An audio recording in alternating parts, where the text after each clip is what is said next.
What is right? What is correct? What is true? Are they the same? If we don't agree what truth is, how can we agree what is true? I've noticed celebrities trying to smuggle in politeness or pragmatism into what I consider the bare truth. In order to not preference my view, I will just put them along different dimensions, as trying to compress them into the same thing just clouds the issue. So I will separate out 3 dimensions of truth in a visual way so that we can see things more clearly.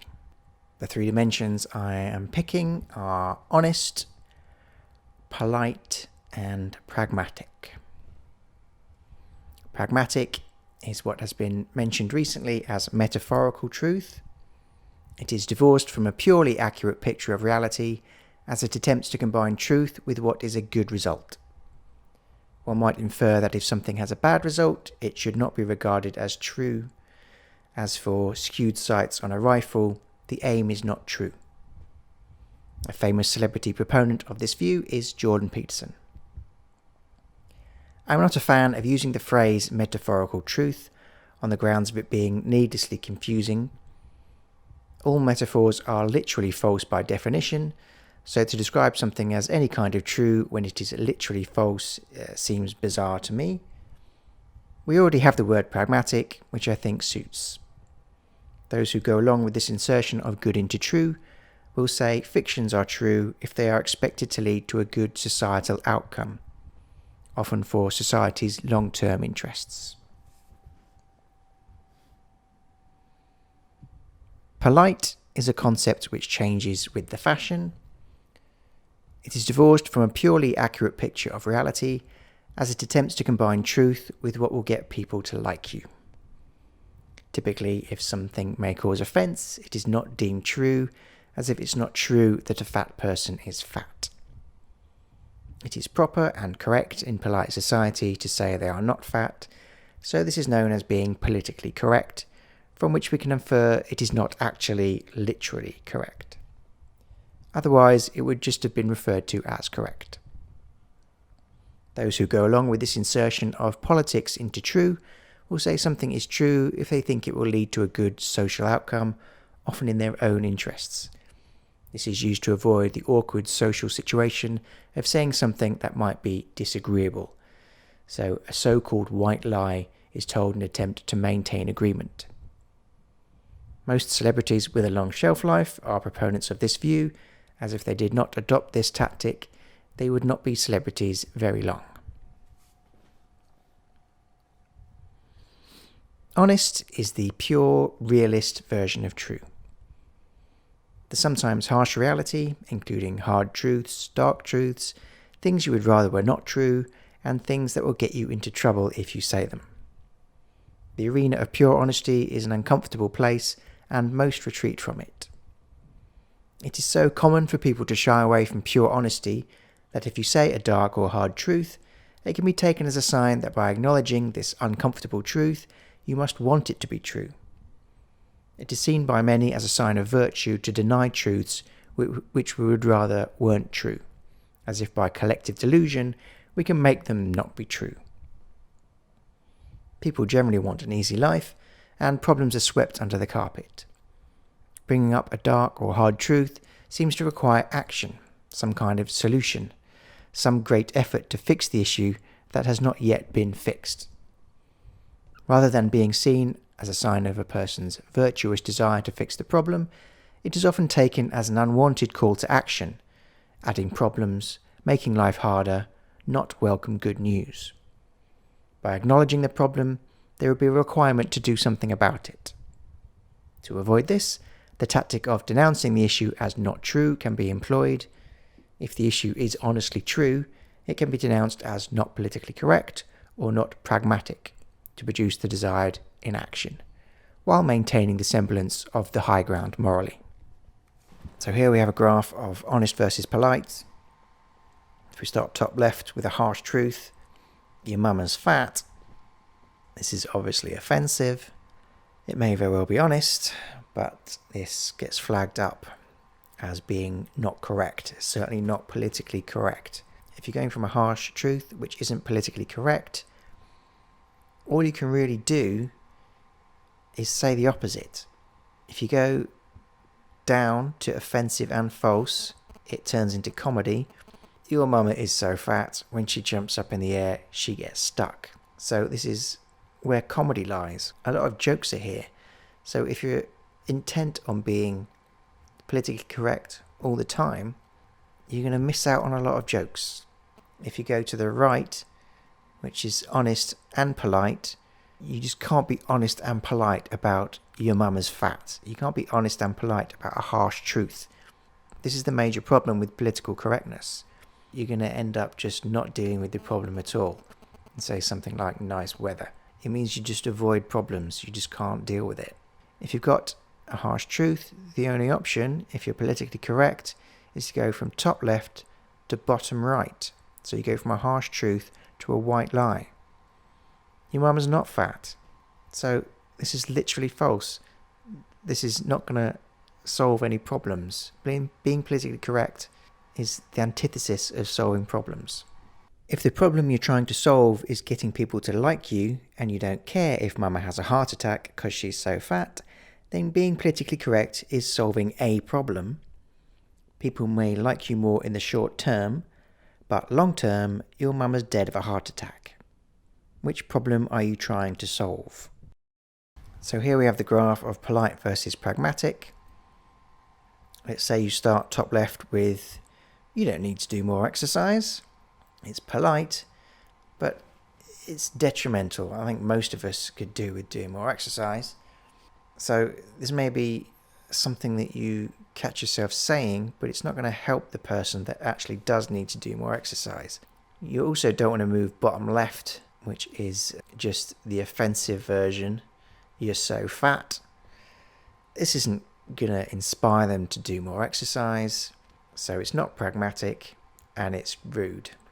The two options on the right are the metaphorically true, but not literally true, pragmatic options. Fat people go to hell. So this is in some sense supposed to inspire people to not be fat. I'm not sure how pragmatic it actually is because it is kind of offensive, but it's essentially using a metaphorical truth tactic. The top right seems to be the best option. Athletic people go to heaven. So here we have the honest versus pragmatic graph. Let's start top left. It's a bit naive if you're crossing the road to just think to yourself the road is clear, because it might not be clear very soon. So if you just maintain that belief, if you maintain that behaviour, you could get run over if you've just decided the road's clear. Obviously, this may be honest in the moment, in the present tense. What's definitely going to be detrimental and not honest is the road will remain clear. If every time you check the road and it's clear, and then you just assume it's going to be clear from then on, eventually this is going to be detrimental to your health. This is why we look multiple times when we're crossing the road. So we get into the more pragmatic options then. Honestly, the road appeared to be clear. So this is going into the past tense. When you checked, it was clear. But how useful is this? It's not as pragmatic, it's not as metaphorically true as saying the road is not clear. This is literally false, but it could be considered a wise fiction, because using this behavior of the road is not clear is going to get you to keep checking the road. And so pragmatically, this is the best option if you don't want to get run over. Even though it's literally false, it's metaphorically true. So this looks like your best option. Belief. The hazy definition of the word belief can mean what you think is true and can mean what you want to be true. I believe the Earth orbits the Sun is a statement of what I think is a fact. I believe in hard work is different. Obviously, I think hard work exists, but here I am saying I think it is a good thing. It is a moral statement, not a fact about reality. In the same way, saying I believe in Jesus can be taken to mean I literally think Jesus is God, or it can mean I like the story of Jesus and I take moral lessons from it. People say they believe in their favourite politician. I believe in Harvey Dent. Obviously, whether Harvey Dent honestly exists or not is not what is being said here. It is a message of support for Harvey Dent. This multidimensional use of concepts like belief and truth is wantonly confusing, so that when people say they believe or say something is true, they often aren't sure themselves which they mean. Let's take an example of this confusion. I believe elite chess players are more likely to be men than women. I think this is an honest statement of fact. Is it politically correct or pragmatic? I would say obviously not. Do I want it to be true? No, why would I care? To boost my male ego by boosting the status of males over females? Well, this is a real psychological effect of which I am not immune, so it could be that. But honestly, if we count them up, there are more elite male chess players than females. Is it good for society that elite chess players are more often males? I don't see why it would be. I really want to make the point here that in order to communicate effectively with each other, we should not assume that the multiple dimensions of truth all align. I may think something is honestly true, while acknowledging it is not politically correct, and also perhaps not pragmatic, and so would rather it wasn't true. So it seems for full clarity, when we say something is true, we have to give 3 answers to cover the 3 dimensions of truth. If we say something is true, a listener may tick all 3 boxes as true, when in fact we only meant one should be ticked as true, and we haven't in fact meant to comment at all on the other 2 boxes. This puts the burden of communication on the speaker alone, however. Really, the listener also has a responsibility to not misinterpret one kind of belief for another. If I say, I believe in evolution, it should not be assumed by the listener that I like evolution, am glad that nature uses this mechanism, and think we should run society by survival of the fittest. I in fact see evolution as the greatest threat to humanity, but I believe it exists. Saying you don't believe in evolution because you think it is immoral, but then deciding this means you think it doesn't exist, means you will be unable to fight against this immoral thing. If we confuse these dimensions of truth, it can have drastic consequences for how we tackle problems. Some people aren't natural problem solvers and won't spend years learning how the world works. Their tactic for saying the right thing is to listen to others in the group and then go along with the groupthink. Contrast this with those who do spend years learning how the world works for themselves. Their tactic for saying the right thing is to align with their perception of the underlying reality, which does not take into account the fashionable groupthink of the time. This second group is split into those seeking literal truth, perhaps through hard science, and those seeking metaphorical truth, a more pragmatic way of being, which does not concern itself with the nitty-gritty details so much as effective action. The solutions each type of person suggests for problems in society will therefore be different.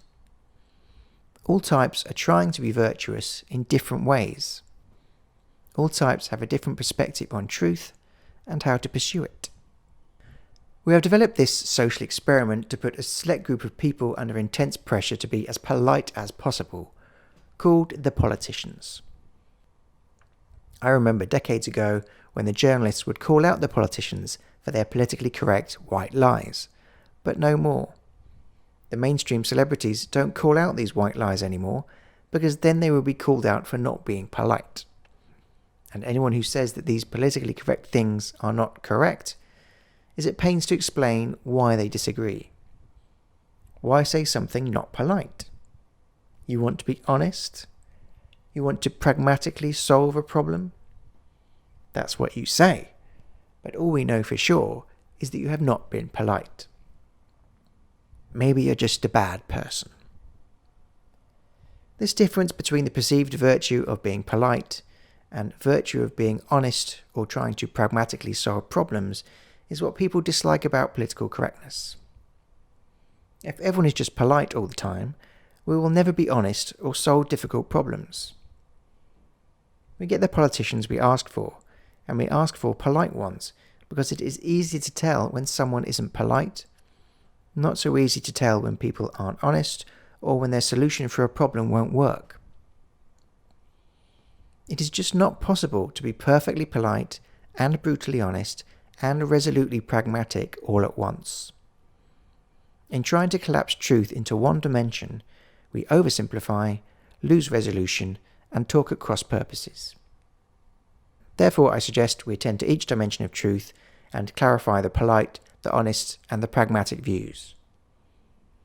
As an example of how societal pressure on hardcore truth has encroached even into science, I present a clip of Neil deGrasse Tyson, a celebrity science educator, who has grappled with his own trinity of truths and come up with this, as seen in conversation with Joe Rogan. 3 kinds of truth. Do you know about? Did I tell you this? Sure. Go ahead. Okay. Though. Yeah. I thought deeply about this, and this was my conclusion. Okay. The 3 kinds of truths. One of them is the truth, a personal truth. This is something is true to you, and no one can take it away from you. Jesus is your Savior. In a free country, no one is going to take that from you. No one should take it from you. All right? Muhammad is the last prophet. These are personal truths that you hold dear. I don't have a problem with your personal truths. Is that the right word for it? I'm calling it that. Beliefs. We can call it beliefs, but they call it personal truths. Okay. I'm respecting. If you look at the word truth, the first websites are religious websites. Truth is a very important word within belief systems. And so I studied that, and I said, all right, I'm not going to tell them, give me the word truth, because you're not describing truth, you're describing belief. That's a fight I'm not interested or willing to have. Okay. Give them the truth. Look, there are whole posters with a cross, and it says, seek the truth in Jesus, right? So I'm not going to fight that. That's a personal truth. So another truth is a political truth. A political truth is something that becomes true in your head because it was repeated so many times and aligns with what you want. Okay? So, hearing Trump talk about Hillary Clinton, it was Crooked Hillary, right? So what's Hillary's first name? Crooked, because it was repeated so many times. And our brain gets co-opted because we, in nature, in the Serengeti, if we see something repeating, it gives us a good indication that maybe it's real and we should be careful about it, or it's a reliable thing. In modern times, we have co-opted that feature of human evolution, and now we give you information that has no foundation in truth, but repeat it, and in your head it becomes true. It becomes true. Especially if you want it to be true. I call that a political truth, but there are other, the third truth is an objective truth. This is a truth established by the methods and tools of science and verified by the methods and tools of science. That is, once that is established, it doesn't later on become false. Like the temperature of boiling water. For example, under atmospheric conditions, okay? Like the fact that Earth orbits the sun, like the fact that Earth is round. So Neil deGrasse Tyson has 3 types of truth: personal truth, political truth, and objective truth. Objective truth is similar to my honest truth. Political truth is what people have essentially been brainwashed into believing, or their cultural narrative. Doesn't necessarily mean it's actually true. People can be wrong about political truths. And personal truth, he uses the example of religion. He just obviously doesn't want to go there. He doesn't want to argue with religious people. This is his way of being politically correct. I'd be interested to see what he would say to someone who says, my religion is X, and part of that religion is that I take the Bible literally, the earth is flat, this is my personal truth. What would he say to that? So this is an example of how softening truth for political purposes means that you then can't tell people what's actually true. So we have a degrading of truth. We have a corruption of truth in science, with our most famous scientists not being able to say what is actually true because of political reasons.